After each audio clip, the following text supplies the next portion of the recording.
Welcome to another edition of Global Conversations. The topic tonight with my guest, my friend, Vladimir Kozin, Ukraine. The surrender, unconditional surrender of a couple thousand warriors, fighters, neo-Nazis, Ukrainian army, mercenaries, and others from the Asovstal Steel Mill. We're also going to talk about what for me was an incredible revelation, that these neo-Nazis have been training children between the ages of 7 and 17 or 19 in their Nazi ideology and how to fight and kill Russians. Vladimir, welcome back to the show. Well, thank you very much, Regis. Hi. So the first topic, Vladimir, bring us up to date on who and how many have surrendered as opposed to being evacuated from the Asovstal Steel Mill. So up to now, it was announced yesterday by official spokesman of the Russian Defense Ministry, Major General Igor Konashenkov. And later on, this figure was repeated by Defense Minister, Army General Sergei Shoigu. He reported directly to the President, Vladimir Putin, about the fact that Asovstal metallurgical plant or steel mill has been already captured entirely, and all underground corridors and basements below the surface have been checked out, and both military men I mentioned said exactly the same figure. So totally, from May 16th till May 20th, in the evening of May 20th, altogether 2,439 military men, including regular GIs from Ukrainian armed forces, plus nationalistic battalions or regiments like Azov, Right Sector, etc., but the majority was from Azov nationalistic faction, plus a not identified number of foreign mercenaries. The third group of people, naturally not so huge like previous two, was disclosed by the acting commander of the Azov faction trapped at Asovstal plant personally, and he knows what he was saying. This figure, 2,439, does not include civilians trapped also at Asovstal plant, but who have been released earlier, before May 16th, I already said, in several groups. So the term evacuated is applied only to civilians. They have been evacuated, right? They have not surrendered because they never possessed arms to fight, civilians. But all others, military people, military contingents, have been surrendered, voluntarily surrendered, because they said that they have been kicked off by the chieftains, by the president, by Zelensky, by military commanders, and they have been left in the basements of Asovstal, stretching for 27 kilometers, 27 kilometers underground. So it's a huge territory. They have surrendered voluntarily with their arms, and all these arms have been confiscated and loaded on the trucks and carried away. They have been sorted out into persons who are injured and sent to hospital very close to Mariupol city in the Donetsk People's Republic. And the rest will go to another place, to detention. Those persons who are physically fit, not wounded, not harmed, etc., etc.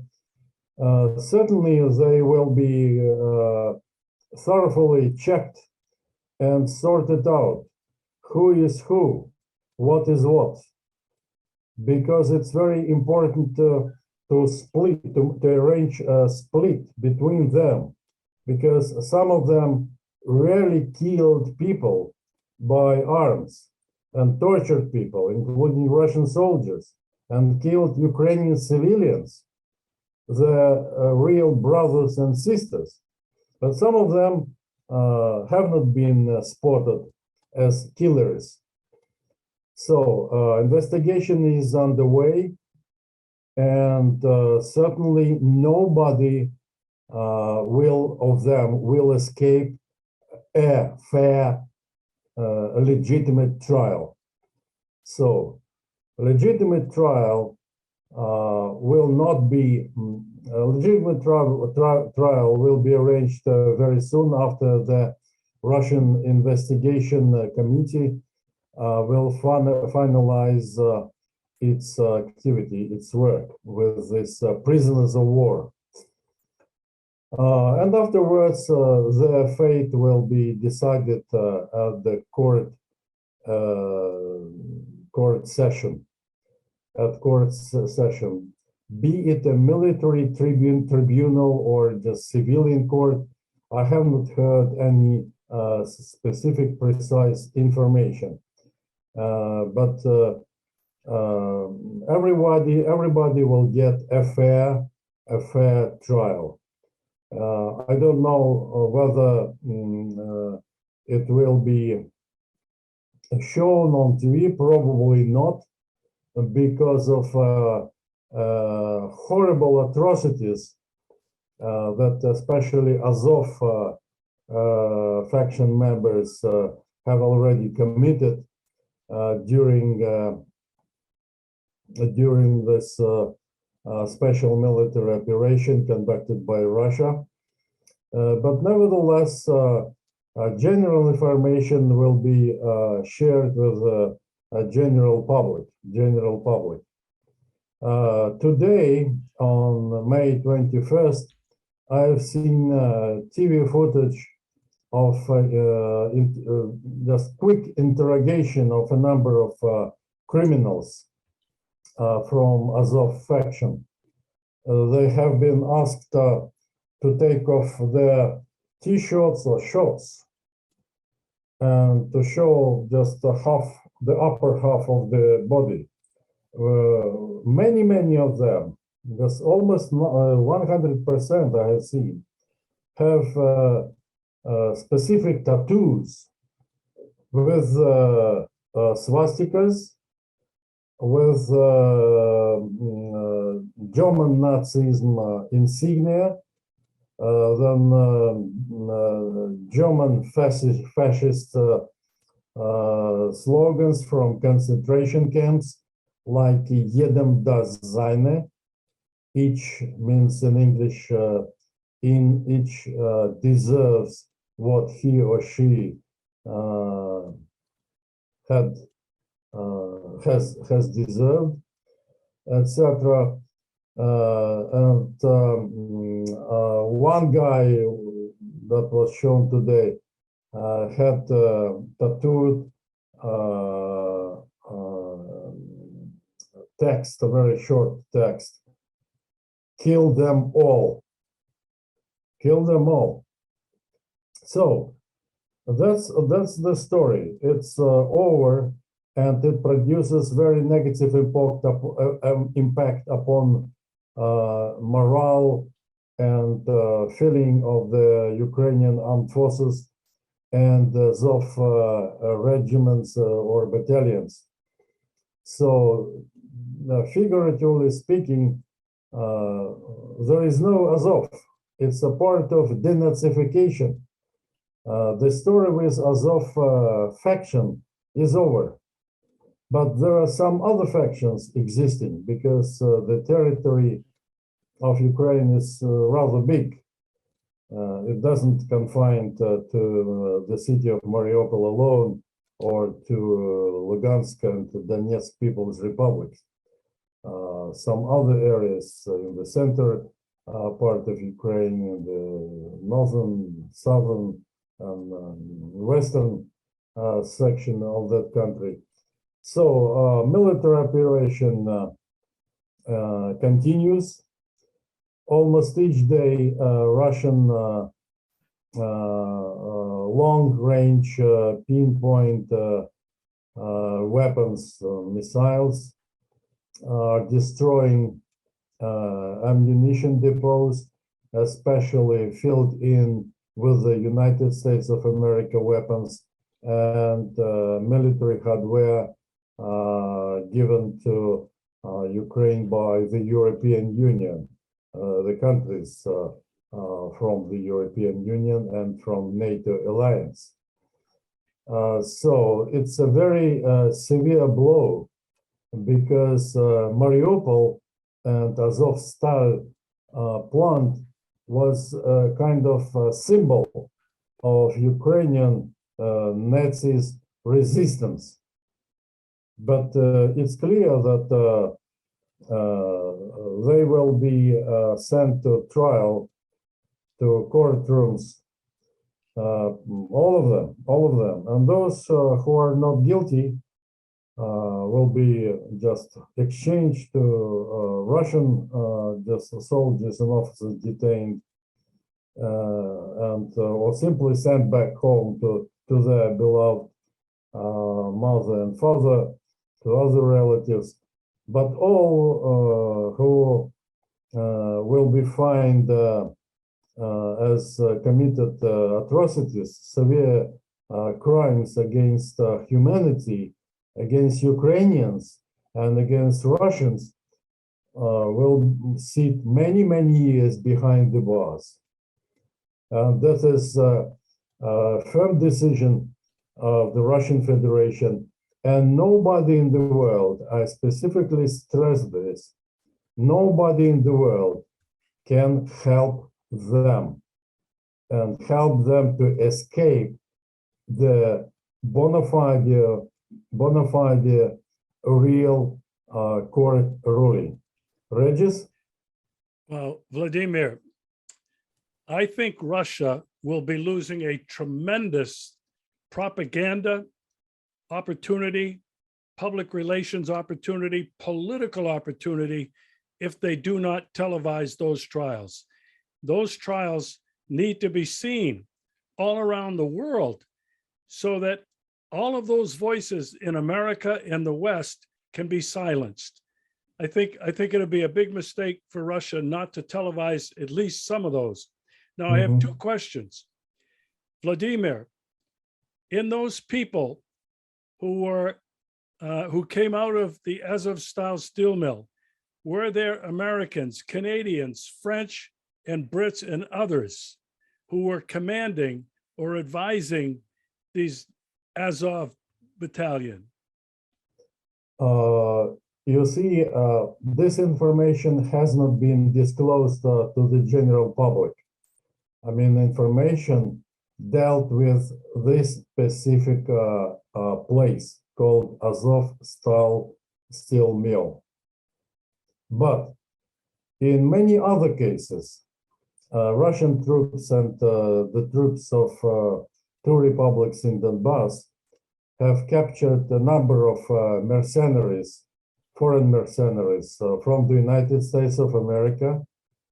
So either captured corpses or alive persons with passport cards, with identification cards, and Canadians, two snipers have been killed while just Russian troops attacked Zarya chemical plant, capable to produce not only just civilian chemicals, but also high explosives. And a number of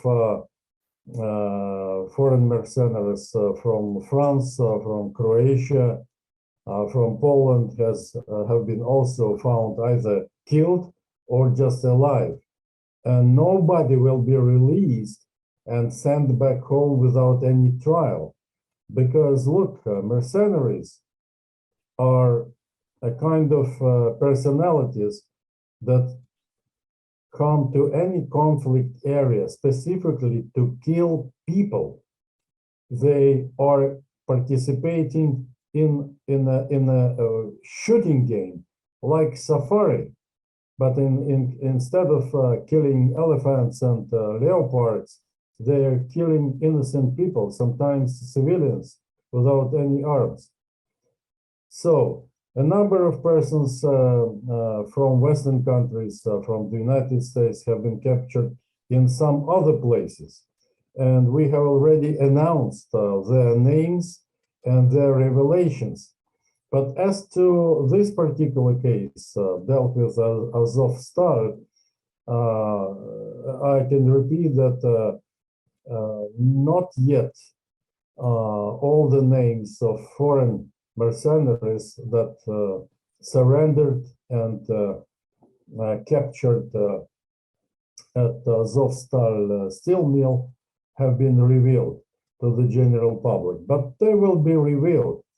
As to your remark, to make this trial over persons that committed atrocities and war crimes against civilians and against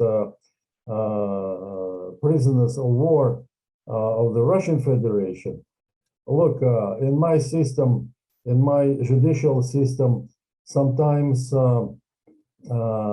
court session at courts is arranged behind the closed doors. If during a court procedure some delicate facts are exposed, are told, like killing people with cruel methods, etc., etc. But in terms of Ukrainians' nationalistic regiments and battalions and Ukrainian regular armed forces, there are plenty of cases recorded already. Several thousand of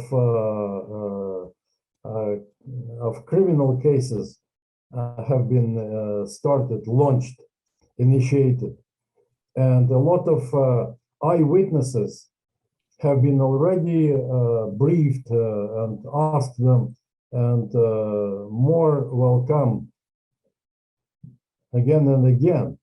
And during this investigation, you see all this 2,439 just war criminals will be their stories will be videotaped by all means, and in our judicial system, a person who has been asked, who has been pleaded guilty and asked to sit the courtroom, doesn't have any possibility to keep silence, because keeping silence during the court session or telling the court the judges lies or fake stories, both two cases are punishable as well. So it doesn't mean that if a person, convicted person, suspected person, is replying to the question, do you consider yourself guilty, culprit? And if he or she says no, no, no, the judge will never tell the court, if no, so go away, you're innocent. No, this will never happen. But this issue will be sorted out, not naturally by me, but with the general public of the Russian Federation, by investigation committee, by prosecutor general, by the Supreme Soviet, Supreme Court, sorry, of the Russian Federation, by the Duma, etc., etc. But general public will be informed about such cases. But we cannot, for example, show the case when a captured Russian soldier has been attached to the cross like Jesus Christ and then burned alive. So can we show to the general public? It's not permitted. It's beyond our tradition. We cannot advertise atrocities of these beasts from Ukraine. We cannot. We can only just in a descriptive way to explain what had happened, but not to give a chance to repeat what have been done with the Russian soldiers, like cutting their throats and shooting their legs while they have been still alive, not giving them a chance even to walk. So, Regis? So, Vladimir, I'm confused. Everybody wants to know if there is a difference between mercenaries and official US, UK, French, and other military commanders like colonels and generals. Are they considered mercenaries, or were they just not there? Regis, look, if those colonels and generals have been found in Ukraine during the current hostilities started from February 24th, naturally they will be captured and punished and sit behind the bars. Nobody is going to release them and to send them to Washington, to London, to Paris, to Croatia, etc., to Warsaw. Nobody. It's a severe war crime and punishable under the international law, and all lawyers all over the world know this kind of laws for sure. So it doesn't matter what kind of rank he has. It doesn't matter, general or just a lieutenant or private. It doesn't matter. Are they considered mercenaries though? Or if they have been found in Ukraine, sometimes they might be considered as advisors, not taking part in military fighting. They, as advisors, as consultants, for example, there could be cases they have never had arms, weapons in their hands, but simply they have been advisors to Ukrainian military command structures at the military headquarters. That's different stories, but just presume that they have been fighting and shooting and killing people and wounding people. That's another story. That's another story.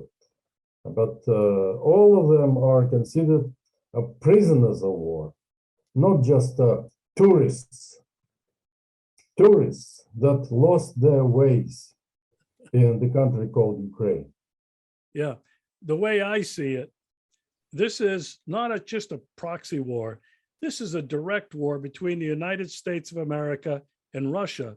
And therefore, if there are American, UK, French, Canadian, and other advisors of high military rank, they have to be considered combatants and they have to be considered prisoners of war. Now, I have one more question on this topic. Can you verify if there is an American or Canadian general who was captured, being held and questioned in Moscow? I have heard that recently from a couple of reports. So far, when we are talking to each other right now, I haven't heard any high caliber rank of either from US Army or from the British armed forces, etc., etc. No names, no gentlemen with a lot of stars on the loops have been shown to the Russian citizens over just TV channels. Not yet. Rumors, yes, there have been plenty of rumors about the same stories, what we are just talking about. But so far up to now, when we are talking, I haven't seen any high caliber military man from the US, from the UK, etc., from other NATO member countries who took part at this operation directly. Regis? Okay, I'm going to change the subject. This kind of shocked me yesterday when I heard and saw photographs, many photographs of Ukrainian children between the ages of 7 and 17 or 18 who have been indoctrinated, propagandized, and trained to fight as warriors and kill Russians. What can you tell me about this? I've known that for decades, this Nazi ideology has been embedded in at least Western Ukraine and much of the rest of Ukraine. But I did not realize how gruesome it was. Your comments on what is actually going on with these children. You probably have heard, or probably you have seen plenty of TV coverage of the besieged House of Trade Unions in Odessa on the 2nd of May 2014, when neo-Nazis burned alive, according to official figures, more than 40 civilians, unarmed, trapped intentionally at this building called Dom Профсоюзов, or the House of Trade Unions of Ukraine.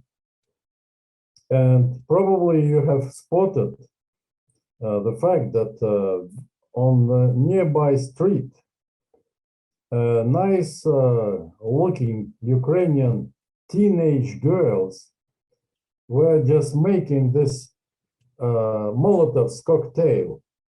They filled just a special incendiary liquid into the bottles, and these bottles have been thrown at the building and at the people hiding in this building, but not by themselves because just very small and very weak. But they have been given to powerful gentlemen who encircled the building and burned and thrown this Molotov's cocktail and set ablaze the building very quickly. official figures as I put it, were just more than 440 people burned alive and killed. But the unofficial figures are much higher, more than 100 people burned or killed by revolvers and by this fire, by a blaze, by huge fireball inside the building. Even a lady, pregnant, approximately at ninth or eighth month of pregnancy, was strangled by electric or telephone cord at the table. At the table. So it's evident photo recognized by investigation of the Ukrainian side.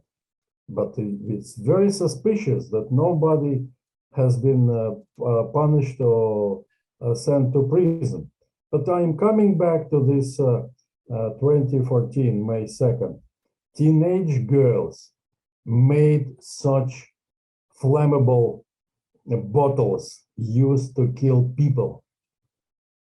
They were from Nazi, neo-Nazi Azov faction youth corps.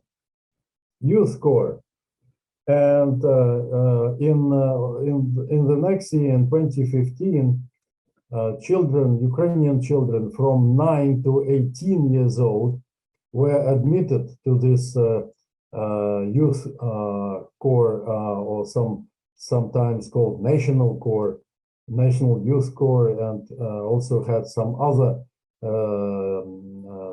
names for that. And since 2016, from 7 to 18 years old were admitted to this corps and groups. And right you are, these people younger, even younger than teenagers, because 7 years old boy or girl is not a teenager according to English language, right? They have been indoctrinated and studied Nazi ideology. They have been taught that they are supreme nationality. All others are just garbage, should be killed, and should act as, should live as slaves for working for Ukraine. These young girls and boys were taught how to set ablaze to a house, cottage houses, to administrative buildings, and to prepare primitive high explosives, booby traps, etc., etc. So we have seen this kind of story in fascist Germany, when young chaps have been also just indoctrinated and supplemented the huge numbers of fascists in Germany. Here, the same way. And the Russian Ministry of Foreign Affairs published a kind of reference material concerning drafting or recruiting of these young children to Nazi camps, corpses, etc. And the Russian Investigation Committee is also studying this very case because Nazism in Ukraine flourished immensely, just to a great extent. And not only adult generation, but also kids have been intentionally involved and dragged into this harmful and dangerous ideology. Why Nazism? Because Ukrainian, real Ukrainian, not neo-Nazi, but simple guy, will never fight with the Russians. Never. But neo-Nazis are committed to kill other nations. They are committed to pursue the policy of genocide and aggression. And it really took place. It's not even necessary to persuade them to do so, because on the basis of this neo-Nazi ideology, they are very happy to kill other persons, to torture them, to just to kill them with utmost cruelty. So, what else I can tell you? That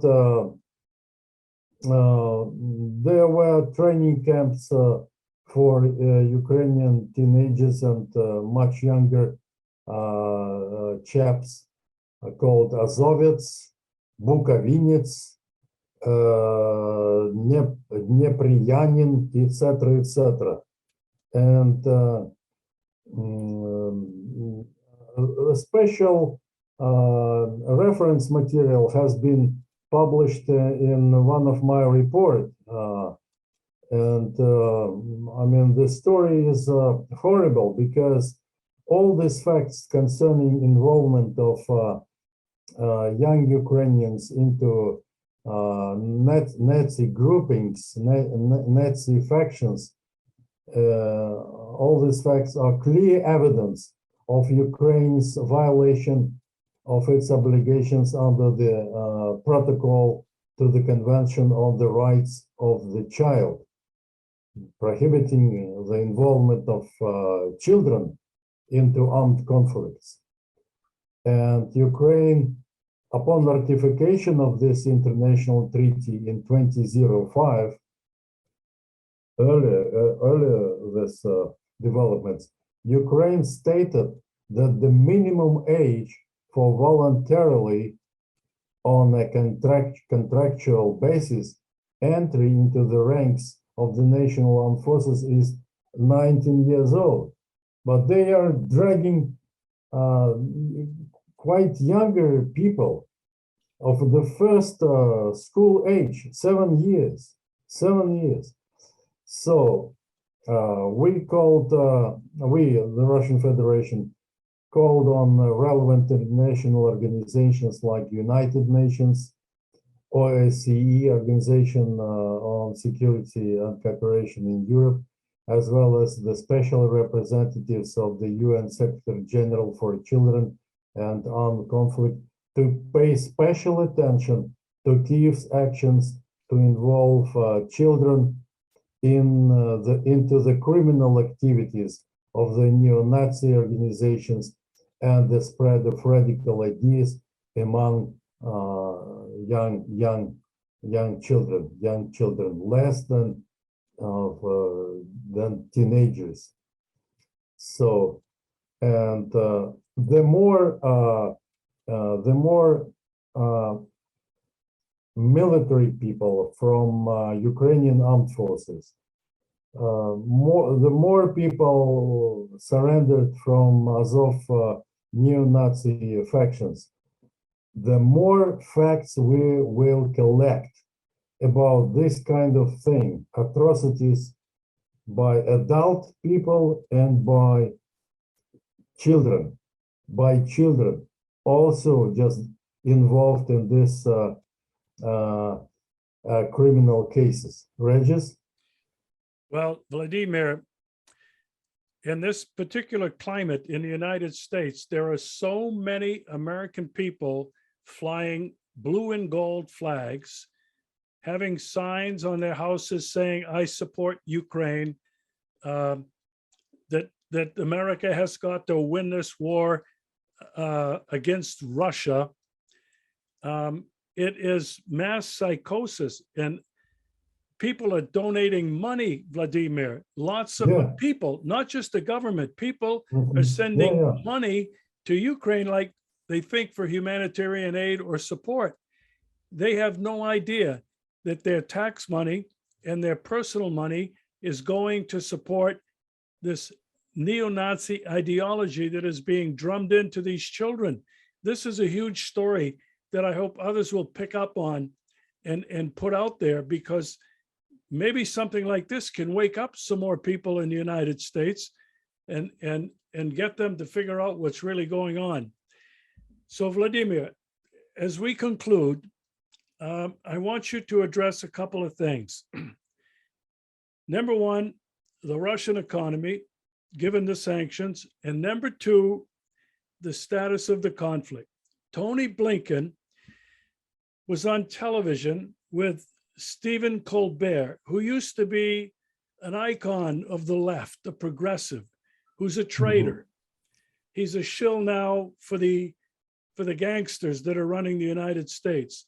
Blinken was on his show, and he categorically stated that the Russian economy was in shambles, inflation was out of sight, a recession was imminent, that there was no support for Putin. I couldn't believe it. Well, I live in Russia, in Yalta. I was just with you in Moscow last week. There were no signs of incredible inflation, recession, a lack of unity. On the contrary, it was just the opposite. Your comments, Vladimir. So, yeah, why and how can these people, like the Secretary of State, like President Biden, his spokesperson, continue to say that the Russian economy is in shambles and Putin is ready to get kicked out? No. Well, Mr. Anthony Blinken is either unprofessional and not knowing anything at all, or just a provocateur, a person who is arranging and staging provocations and disseminating rumors, gossips, lies, etc., etc. A couple of days ago, a French TV correspondent here in Moscow showed Russian huge universal store. We call it universal store, a huge food store filled with what not, milk products, meat, just butter, fish, everything, because we are self-sustained. Despite all those nearly 10,000 sanctions against us, look, dollar currently can be bought here in Russia for 58 rubles per $1. It's less than there was exchange rate before February 24th. When special military operation commenced. There are no soaring prices. Government is very tough. During the first days after military operation started, some companies wanted to increase the price for sugar and for a number of cereals. But the government said, no go. You can't do this because just your records show that you just bought sugar and these cereals for one price, and you're just exceeding voluntarily without any justification. And currently, because I like to go shopping to buy foodstuff for my family. We have huge food stores like Walmart in the United States of America and some others in other countries, like Tesco at the United Kingdom, etc., etc.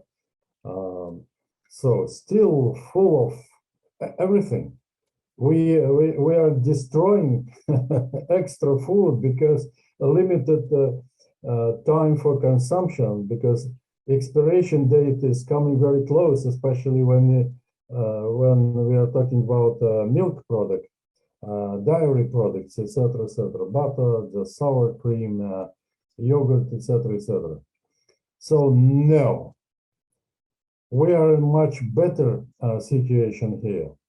This year we will have a record harvest for our grain.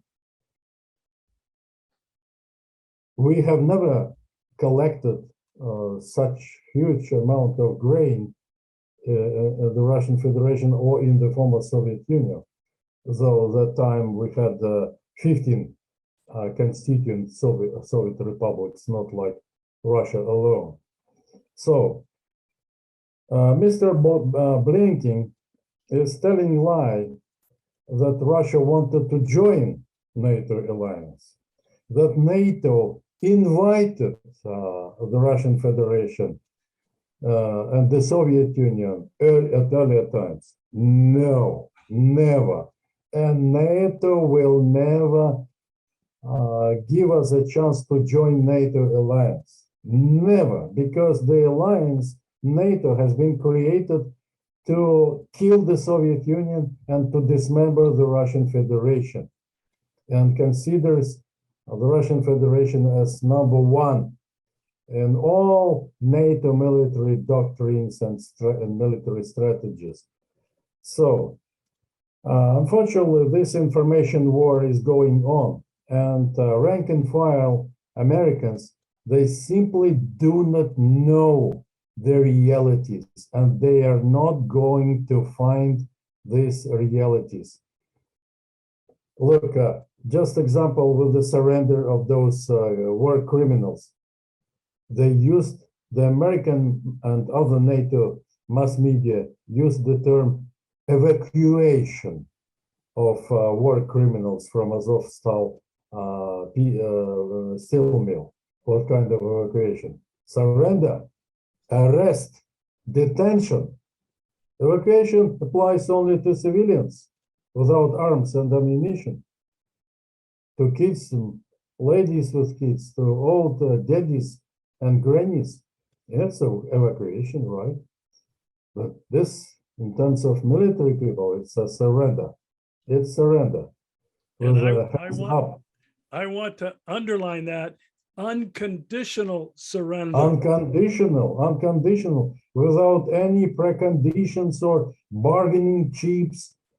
Send us to Turkey, send us to Palma de Mallorca to have recreation and etc., etc. Never. Recreation will be in prison, in the hard labor camp, in Siberia. Well, no, Vladimir, I hope they will put ankle chains on them and make them all restore everything that they destroyed in Donetsk and Lugansk until it's completed, and then they can go back to jail.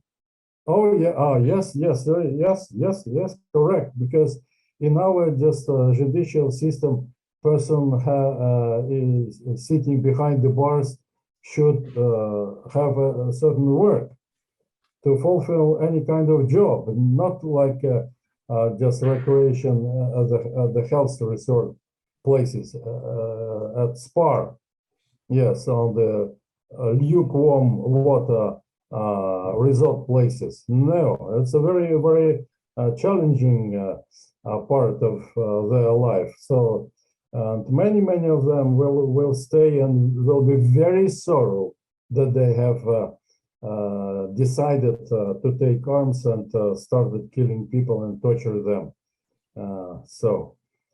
All right, so Vladimir, I want to finish on this note. There are even more lies coming from the United States that Russia has failed miserably in this special intervention, that Russia is losing, that Russia has lost 20, 30,000 of their soldiers, that Ukraine is actually winning, and this $40 billion of new equipment is going to enable the remaining fighters in Ukraine to turn the tide and finally win the battle. Your Mhm. comments on this last story. Yeah, look, if Kiev is winning, I mean, could you please, this gentleman who are telling that Kiev is winning, could you please tell me where Kiev has won? Nowhere. Where the Russians have won? It's a tremendous territory. Lugansk People's Republic, nearly liberated, 99% of totally liberated.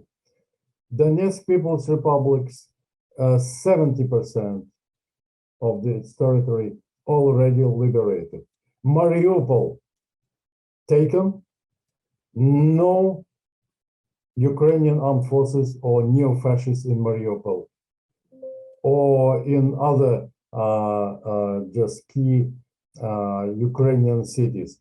So Azov Sea became Russian and Donetsk and Lugansk People's Republic Sea. There is no coastal line of Ukraine completely. Where is the victory of Kiev? We are smashing, razing to the ground all American and all NATO military systems, howitzers, Javelin, and some other heavy artillery and mortar pieces. What kind of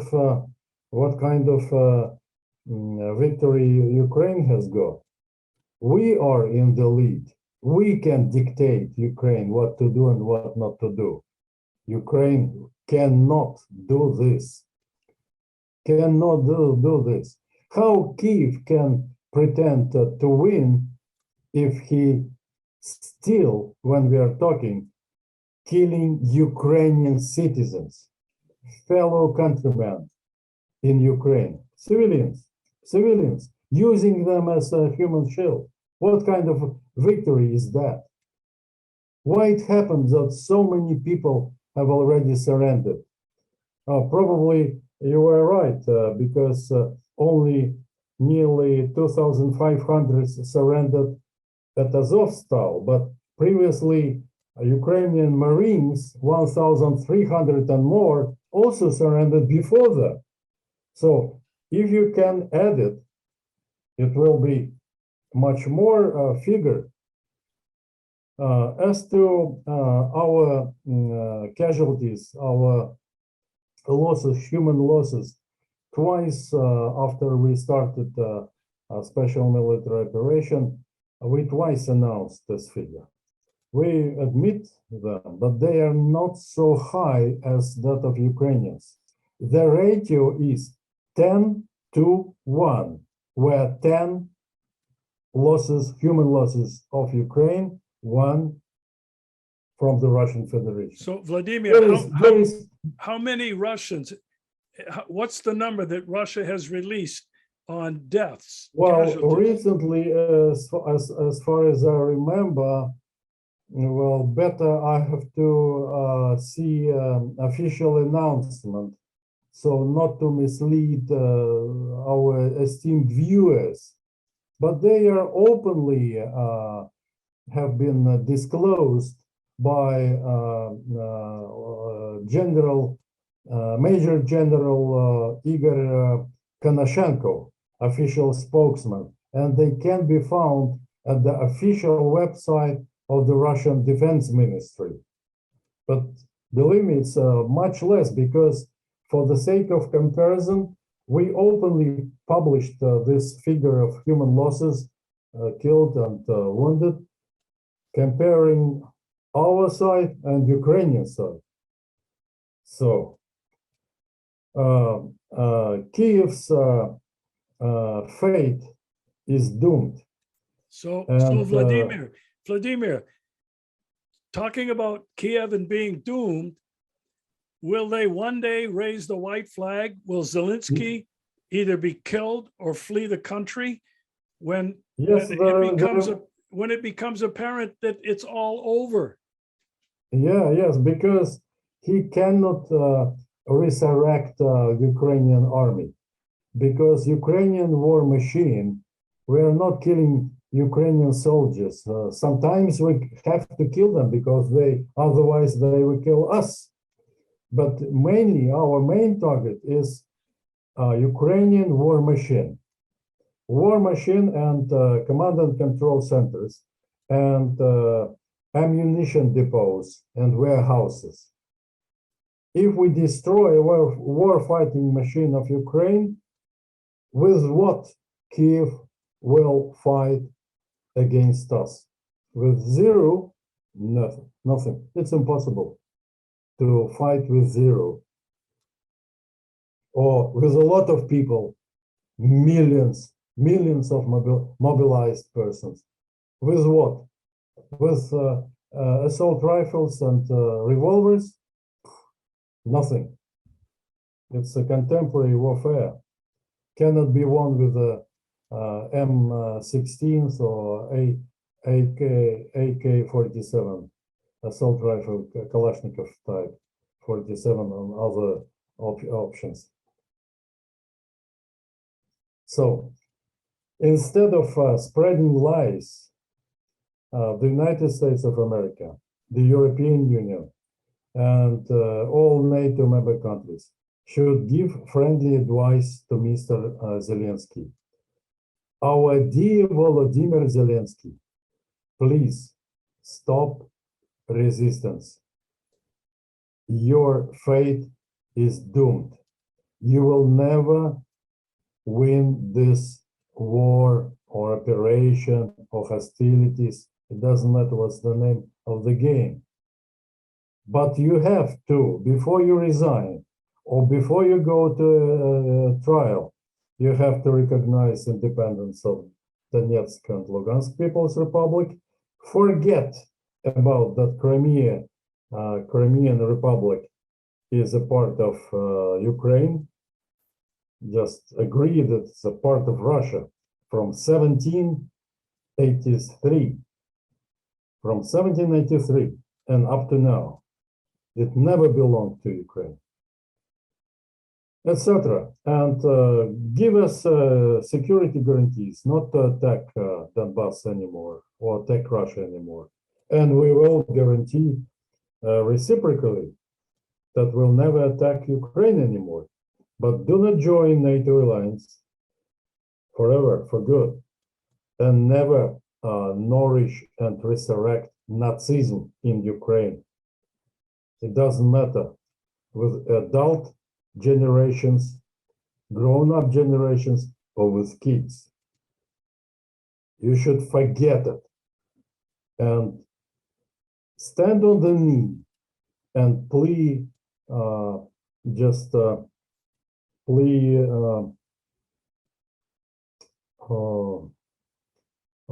have forgotten the proper word in English.